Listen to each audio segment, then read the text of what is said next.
Donal and Robbie. Join the conversation on Dubai Eye 103.8. We're really asking you to do that this evening. We want to hear your thoughts on Lewis Hamilton, be they good or bad. We want to really debate this and trying to figure out exactly why it is that Lewis Hamilton is just simply not recognised. He's simply not held up in the same esteem as other greats from different sports. A lot of people already having their say on this. And to give it some sort of context, I mean, a couple of days ago, flying back, I managed to catch the Ayrton Senna documentary, Senna. Wonderful. And he's a man who, he was an enigma, a maverick. He was brilliant. He brought a bit of romance to F1. He was a sort of controversial character as well. And there was that kind of almost the premonition of something happening to him, which of course ultimately ended in his tragic death, racing for Formula One, having been a three-time world champion and someone who had set himself apart as kind of even though Alain Prost, his great rival, won 4,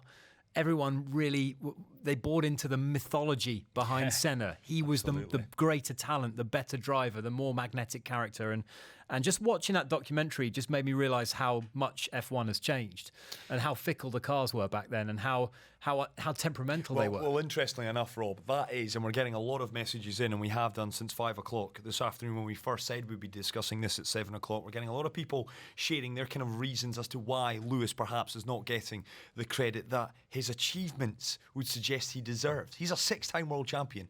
Only Michael Schumacher stands above him in the pantheon of greats from a world title perspective, and a lot of people are going down that route, that the cars are the magicians in all of this, that the drivers are merely piloting these automatic machines of technological wizardry, etc., which I think does Lewis Hamilton a great disservice. You said the word there, and it kind of makes me think maverick.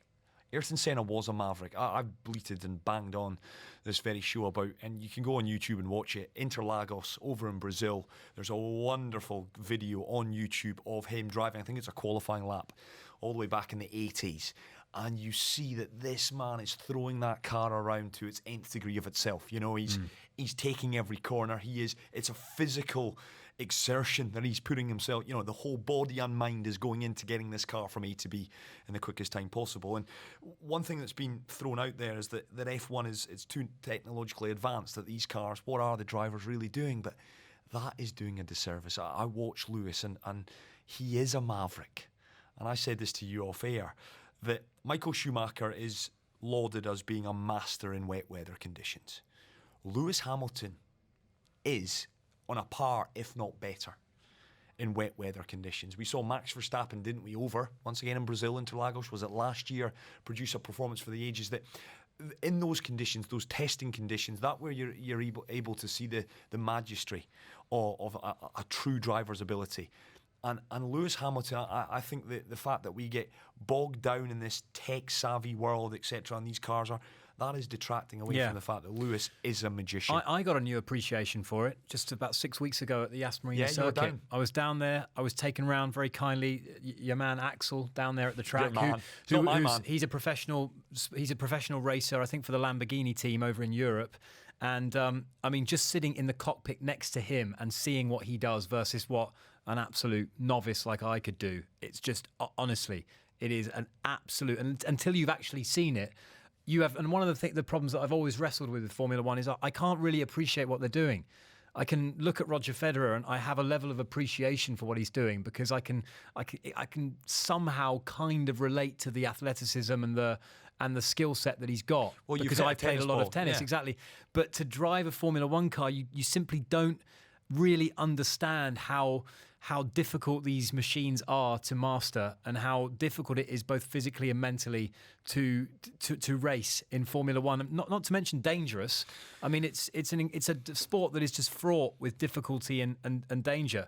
And the thing I would say about Formula One that maybe is a detractor for it is the fact that it's a very uneven playing field. The 20 guys that have got a seat in Formula One, are they really the 20 best drivers on the planet? That's what I've always wondered. And the answer is probably not, because a lot of it comes from privilege, a lot of it comes from sponsorship.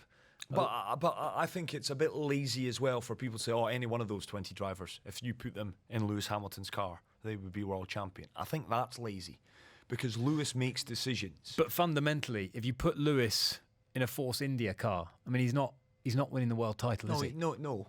He isn't. And in fairness, he isn't. There's no way he is. But equally, I think it's far too skewed towards, it's simply the car.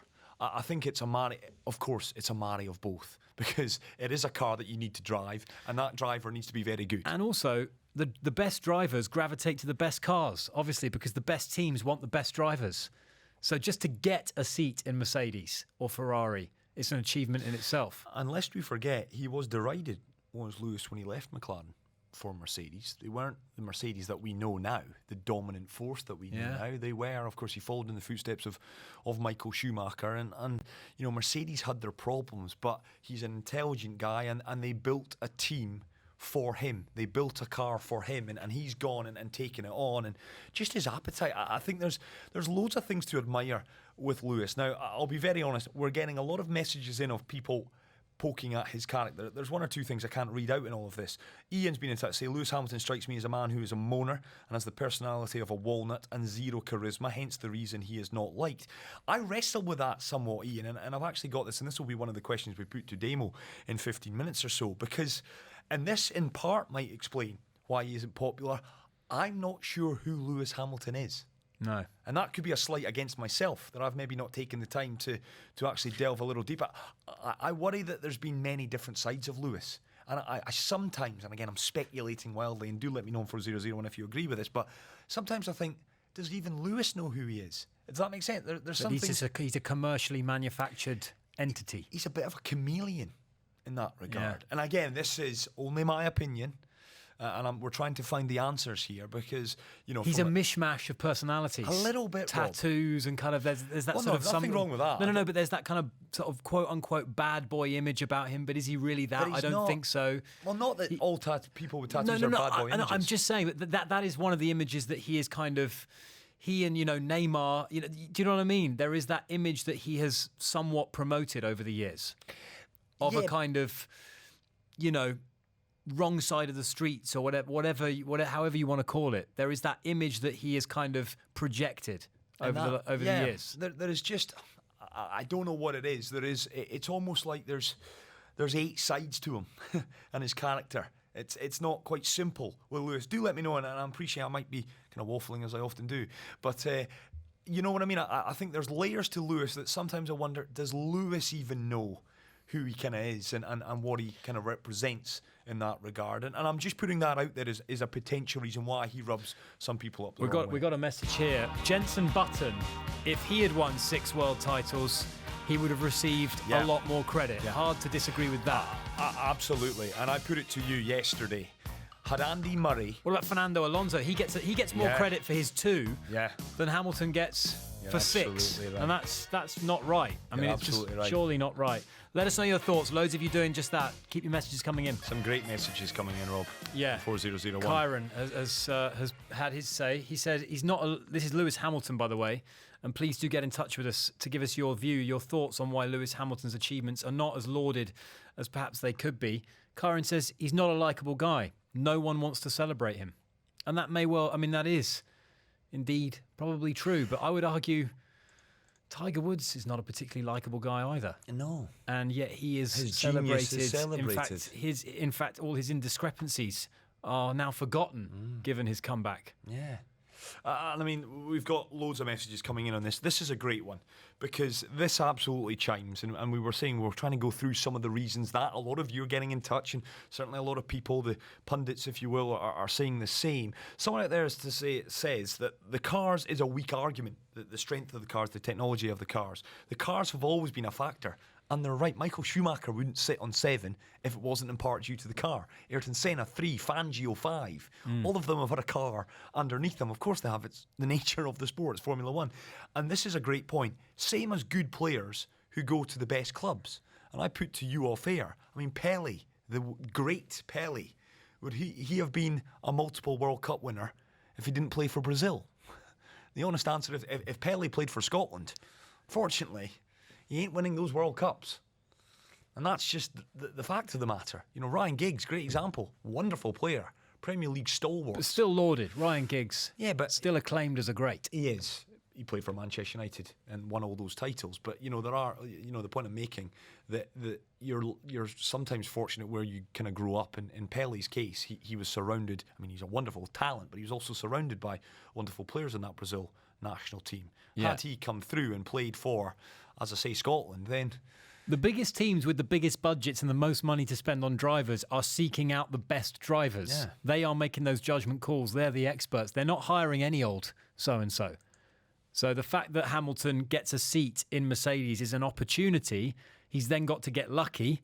He's then got to ensure and hope that Mercedes dominance, they manage to maintain that and that they're not, sidelined by some other team. And Ferrari have tried their hardest in the last few years to break this stranglehold that Mercedes have got in Formula One, but they haven't been able to do that. And the point that's been made by a couple of people, and they're absolutely right, and Damo, I'm sure, will weigh into this in just a moment, is that if you really look at it, Ferrari have probably had the stronger car in the last couple of years. I would contend, and I would throw to you, Rob, that had we swapped and Hamilton had been with Ferrari for the last 2 years, I still think he would have won these world championships.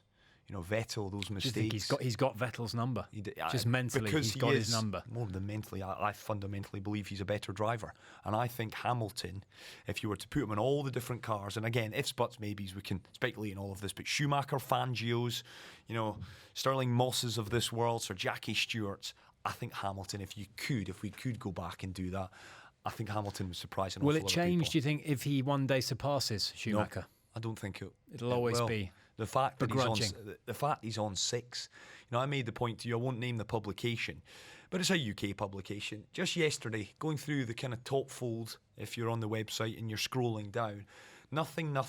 Oh, there's a Hamilton story. And I said to you, didn't I, if that had been Andy Murray winning Wimbledon, if that had been Andy Murray winning the French Open, the Australian Open, the US Open, if that had been Rory McIlroy winning one of the 4 golf majors, it would have been top fold, with those 3 little stories underneath, talking to his grandma, talking to his school teacher, a comment piece on how wonderful he is.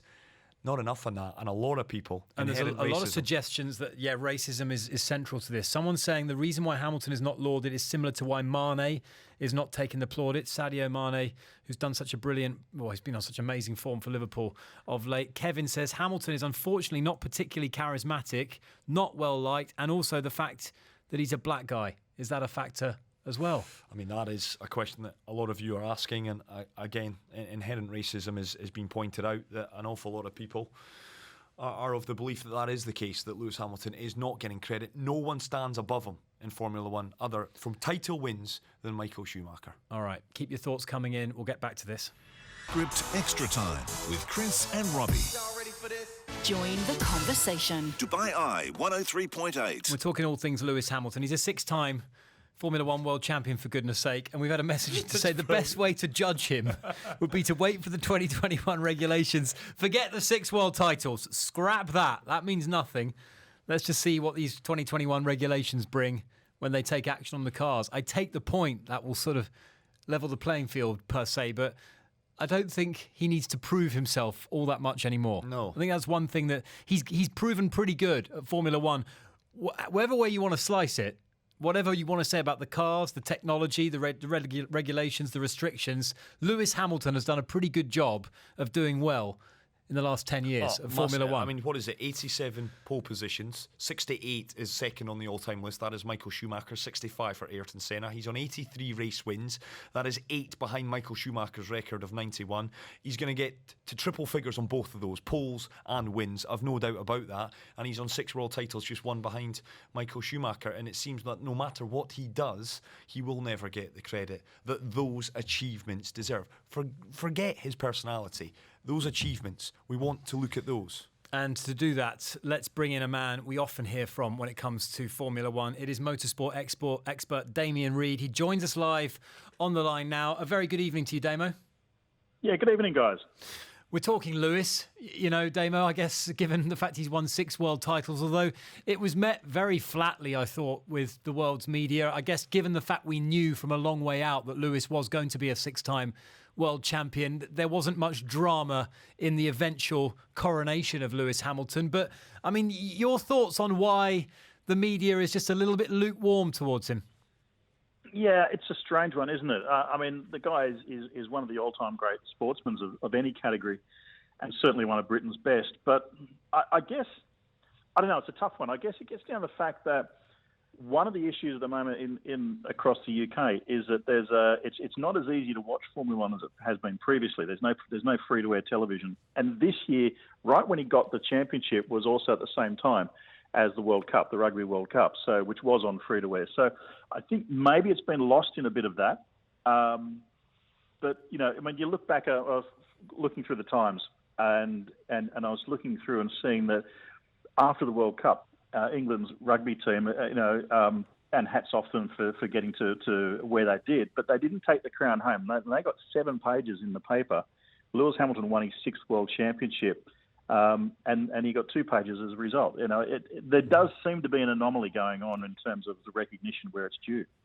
Damo, you've sat with Lewis, you know him. I know you've done various media junkets. You've been kind of up close and personal. You've listened to the man. I was wrestling with the idea and the notion maybe 20 minutes ago or so that maybe Lewis's character. And producer Tom, and I'm quoting him here, and he's allowed me to say this because he said it earlier. He said, I just can't quite, and this is quote here, get over his character. And I put it back to him. I mean, what is Lewis's character? What is his personality? Because for me, that's where I kind of wrestle with it. I'm not sure I know who Lewis Hamilton is. I mean, maybe give us some insight to who is he? Does he even know the real Lewis Hamilton? And how do you judge all of that?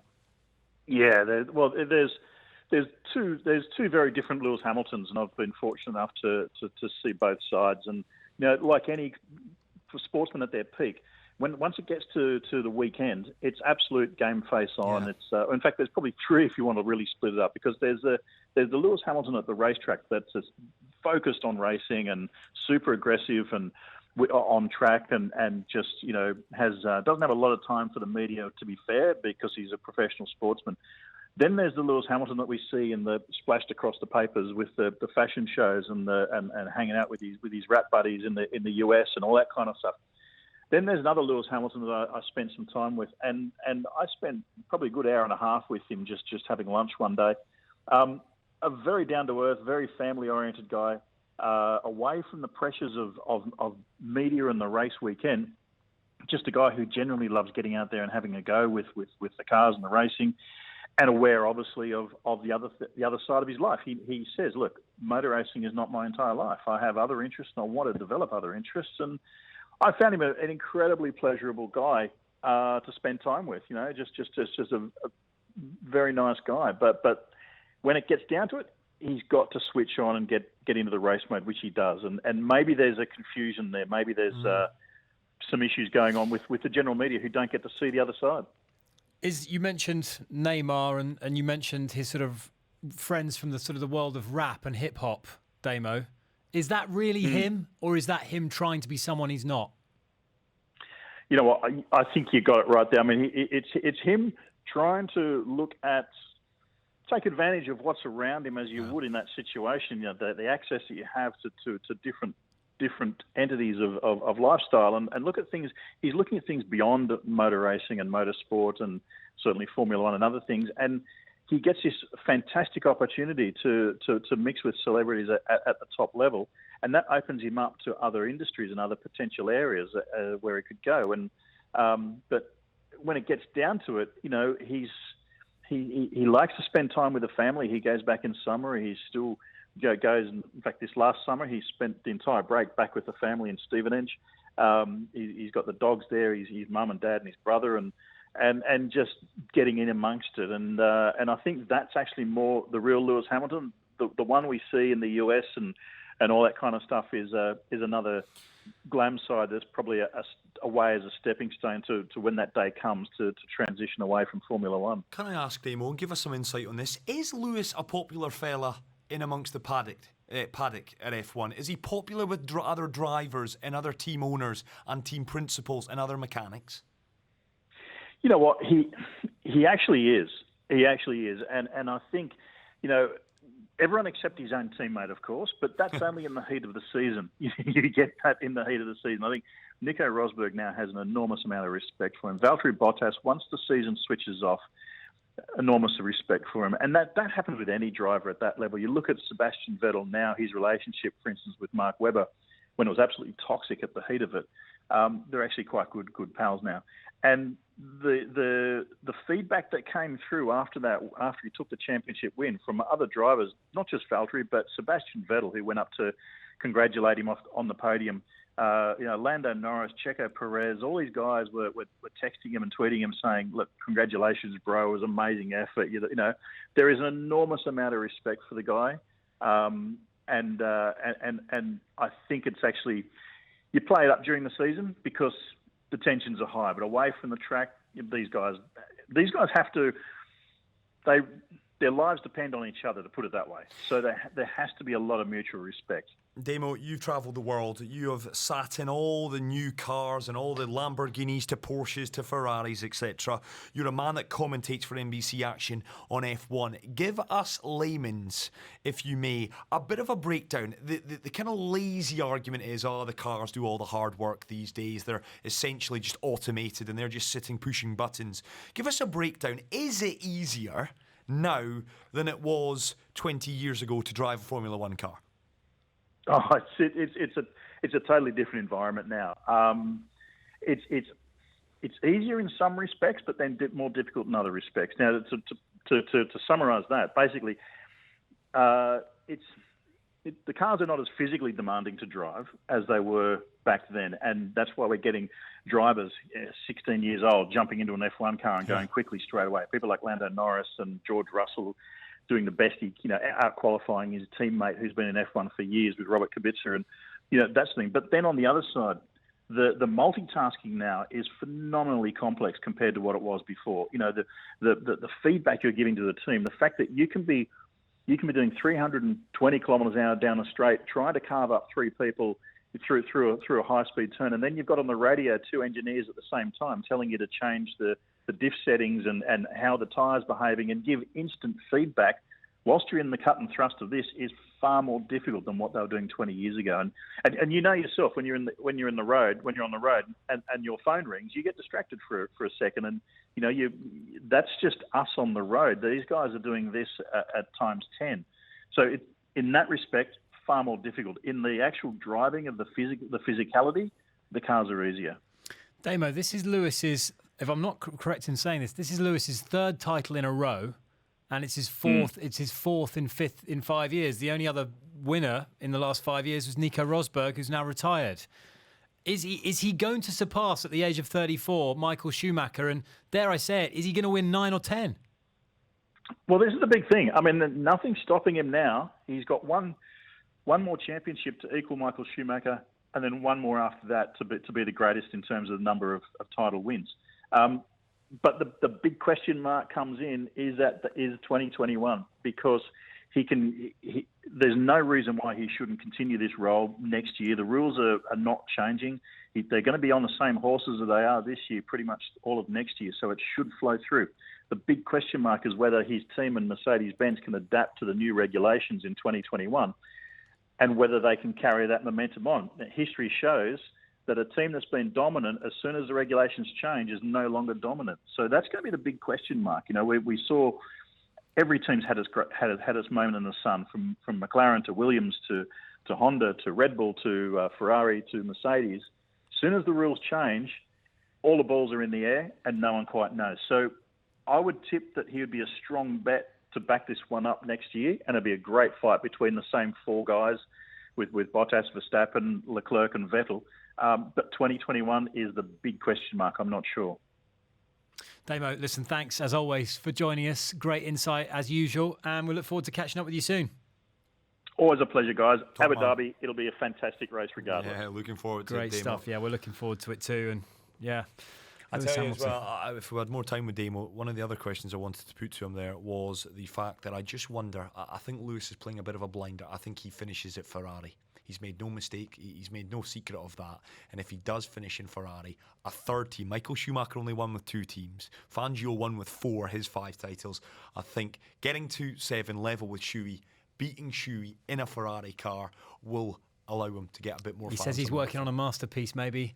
That's what he's working on.